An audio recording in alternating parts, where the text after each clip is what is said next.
কি করছো গো? তেঁতুল ছিঁড়ছি, তেঁতুল। দেখো কত কাছাকাছি তেঁতুল, কত বড় বড় হয়েছে। পাকেনি, কাঁচা কাঁচা হয়ে রয়েছে। ওদিকে তো ভর্তি আছে। দেখো কত তেঁতুল হয়েছে গাছে, আর আমরা এখন তেঁতুল পেড়ে নিয়ে যাচ্ছি। পুরো কাঁচা তেঁতুলগুলো, এখনো আরো অনেকটা বড় হবে। দেখো পুরো একদম সামনে। দেখাও একবার তেঁতুলগুলো। এই দেখো কাঁচা, অনেক তেঁতুল হয়েছে সামনেতেই। দেখেছো তেঁতুল গাছে ভর্তি, চারিদিকে তেঁতুল গাছে ভর্তি। আর একটু তেঁতুল পেড়ে নি।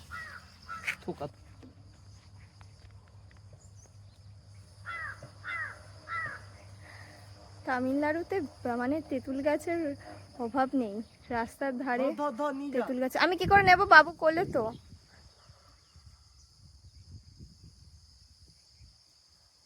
দেখো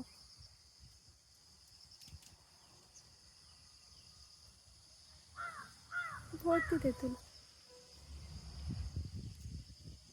বাড়ি ফিরছিলাম, যেতে যেতে এই তেঁতুল গাছগুলো দেখলাম, দেখার মাত্রই নেমে পড়লাম গাড়ি থেকে যে কাঁচা তেঁতুল পেড়ে খাওয়া হবে রান্না করে। তো এই তেঁতুল গাছ দেখতেই পাচ্ছ কত কাছে কাছে তেঁতুলগুলো হয়ে রয়েছে একদম সামনে।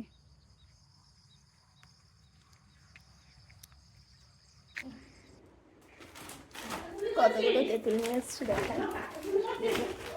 সব কাঁচা তেঁতুল।